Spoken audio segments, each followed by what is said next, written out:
আমাদেরকে মৃত্যু নিয়ে, আমাদেরকে গুলি করা নিয়ে কেউ ভয় দেখাবেন না। আমরা পৃথিবীতে পা রেখেছি শাহাদাতের তামান্না নিয়ে।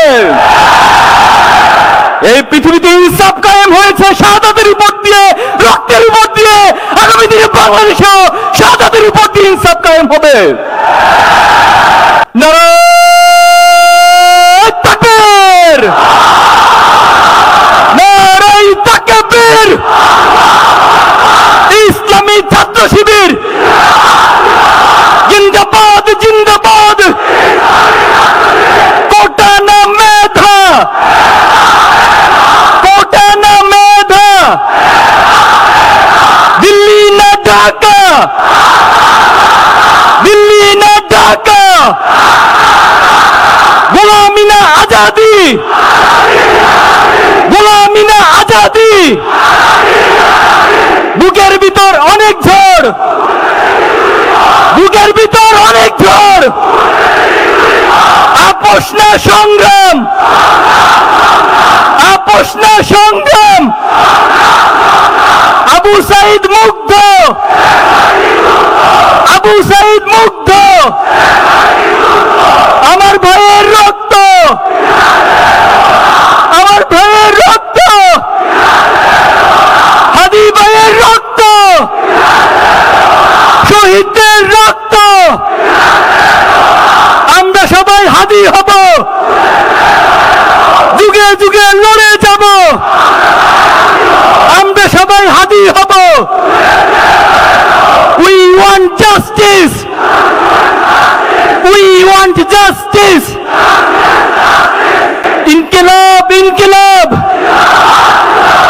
ইনকিলাব, ইনকিলাব, ইনকিলাব, ইনকিলাব।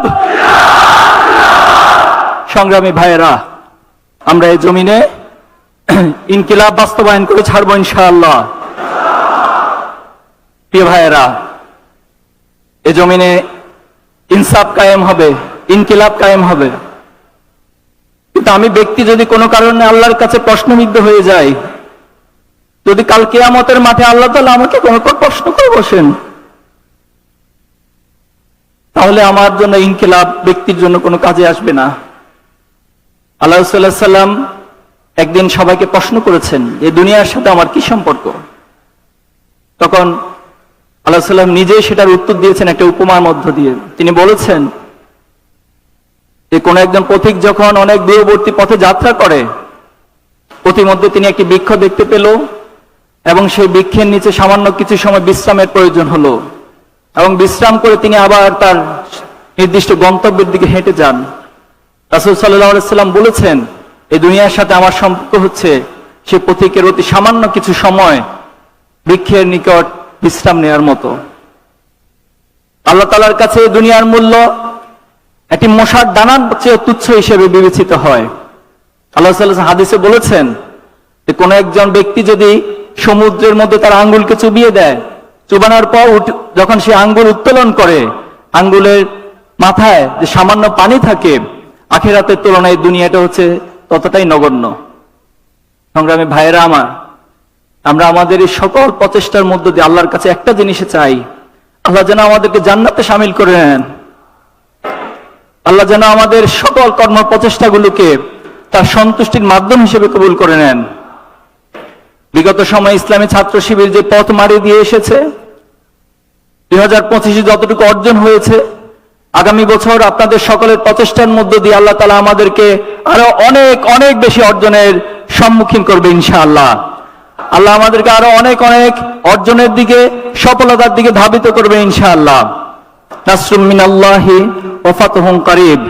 সর্বশেষ আল্লাহ তাআলার কাছে একটাই ফরিয়াদ, আমাদের সবকিছুর বিনিময়ে আমাদের রব যেন আমাদের উপর সন্তুষ্ট হয়ে যায়। আল্লাহর আমার রব যখন বলবে রাদিয়াল্লাহু আনহু ওয়া রাদু আনহুম, তখন আমার বান্দা হিসেবে, গোলাম হিসেবে আমার আর চাওয়া পাওয়ার কোনো কিছুই থাকবে না। আল্লাহ আমাদেরকে তার সন্তুষ্টির চিত্ত বান্দাদের কাতারে শামিল করে নিন। আল্লাহ তাআলা আমাদের সবাইকে তার জান্নাতে একসাথে করে শামিল করে নিন।